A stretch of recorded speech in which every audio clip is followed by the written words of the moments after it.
Viver em Portugal é tão 2023. No princípio era diferente. Tudo era novo, tudo era exótico, tudo era interessante. O tempo estava sempre bom. Em qualquer canto havia sempre alguma coisa bonita para ver ou para fotografar e fazer inveja aos amigos. Qualquer coisa medieval, qualquer coisa pitoresca, qualquer coisa nova e única. Além disso, no vosso país aconteciam coisas estúpidas. Uma batata tinha vencido as eleições. As meias tinham sido declaradas ilegais. Espirrar passou a ser proibido. Talvez não exatamente estas coisas estúpidas, mas coisas parecidas e igualmente estúpidas. Ou talvez tenha sido exatamente isto. Foi há muito tempo. Já não se lembram. Enquanto isto acontecia, Portugal abria os braços e oferecia incentivos fiscais, vistos gold, casas baratas e, no geral, tudo mais barato. Era um paraíso para uma reforma de sonho, com um sistema de saúde gratuito e pessoas acolhedoras e sorridentes. Mas isso passou. Portugal está diferente. Hoje vamos falar sobre 10 motivos para sair de Portugal. Want to learn Portuguese, or are you here just to look at the pet platypus? Then try this course. I made it. In it, I explain the basics of the language and also the really complicated things, like when to use the imperfect instead of the perfect, the difference between para and por, or the 700 different meanings of the verb ficar. I also included more things for you, like a section to improve your comprehension with text to read, audio to listen to, or videos to watch. Tired of courses that copy school textbooks, pretend they are Duolingo or are just overpriced ego trips for their authors? Give this one a go! It's full of clear and straight to the point explanations of how the language works, with lots of audio examples. And every subscription gets a free Ronaldo bust. Join now! Por favor. O tempo é horrível. Ninguém vos diz isto, mas o tempo em Portugal é uma porcaria. Sim, claro, a internet está cheia de fotografias de céus azuis e dias de sol, mas a realidade é muito diferente. A temperatura média em Portugal é de 49 graus no verão e 6 graus no inverno. Além disso, chove todos os dias entre outubro e fevereiro. Para piorar tudo, as casas não têm ar-condicionado nem aquecimento e é como passar o inverno num frigorífico e o verão num forno.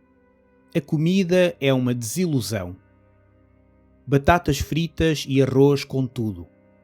Peixe grelhado aborrecido e sem tempero. Saladas sem imaginação. Os portugueses orgulham-se muito da sua comida e gostam de acreditar que a sua gastronomia é das melhores do mundo. Mas a verdade é que a comida portuguesa é uma enorme desilusão.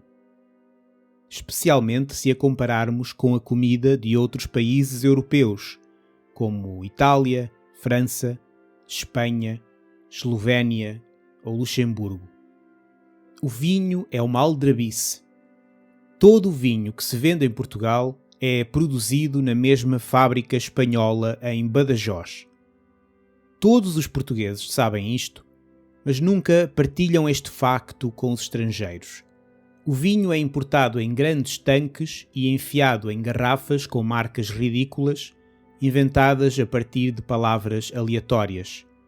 Val do Parafuso, Quinta da Ratoeira, Sapato Grande, Ornitorrinco Obstipado. A diferença de preço das garrafas não significa absolutamente nada. Deixem de ser ingênuos. O Serviço Nacional de Saúde. Boa sorte se ficarem doentes em Portugal. Ou talvez seja melhor dizer, os meus pêsames. O único hospital digno do nome fica em Lisboa e em qualquer dia só tem 8 médicos para milhares de doentes. No resto do país só existe uma rede de centros de saúde onde curandeiros tradicionais, sem qualquer formação médica, põem um estetoscópio ao pescoço e receitam curas tradicionais como canja, gargarejar com aguardente ou compressas embebidas em caramelo. A língua é impossível de aprender. Nenhum estrangeiro consegue ficar fluente em português. Isto não é culpa deles. A culpa é toda dos portugueses que estão constantemente a mudar as regras e a gramática da sua língua. Isto é fácil de verificar. Tentem pesquisar o pretérito imperfeito do conjuntivo no Google. Vão encontrar milhares de resultados. Agora pesquisem outro tempo. O presente espasmódico do iterativo passado. Quantos resultados encontraram? Aposto que não encontraram nenhum. Na semana passada, este tempo verbal era um dos mais importantes da gramática portuguesa. Hoje é como se nunca tivesse existido. Todos falam inglês, uma ova. Muita gente gosta de dizer que aprender português não é realmente necessário para viver em Portugal, porque a maioria dos portugueses fala inglês muito bem. Isto é completamente falso. É verdade que muitos portugueses falam inglês, mas só quando comunicam com estrangeiros que falam francês, alemão ou outras línguas disparatadas. Sempre que comunicam com um falante nativo de inglês, esquecem todo o inglês que sabem. Fazem isto de propósito para serem desagradáveis. O slower pace of life é demasiado lento. Imaginem que marcaram uma reunião em Portugal para as 4h30. A que horas acham que será conveniente chegar? 4h20? 4h25? 4h35? Não. Quando os portugueses combinam uma hora, as pessoas só podem chegar 2 horas depois, no mínimo. Se alguém chegar antes desse tempo, os portugueses ficam ofendidos. Aquele jantar marcado para as 8, se chegarem antes das 10h15, vão encontrar os portugueses ainda a acordar da sua terceira sesta do dia. Preparem-se para ser insultados. É impossível fazer amigos. A culpa não é vossa. Os portugueses não querem amigos e não conhecem o conceito de amizade. Na longa história de Portugal, só houve 2 portugueses que foram amigos. Por influência estrangeira, Bernardo Lopo de Bacelar e Almeida tornou-se amigo de Julião Ramiro Ferreira Vaz de Sá Moreira e Lemos Pinto de Lencastre em 1894. Nenhum dos amigos gostou da experiência e a amizade acabou pouco depois.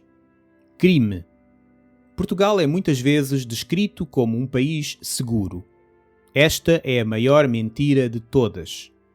Qualquer pessoa que já tenha passeado pelas zonas turísticas de Lisboa sabe que a cidade se transformou numa zona de guerra, com bandos de criminosos a ameaçarem turistas inocentes com porta-chaves de Nossa Senhora de Fátima, ímãs de frigorífico com a Torre de Belém, aventais com o Galo de Barcelos ou pastéis de nata com recheio de estranhos.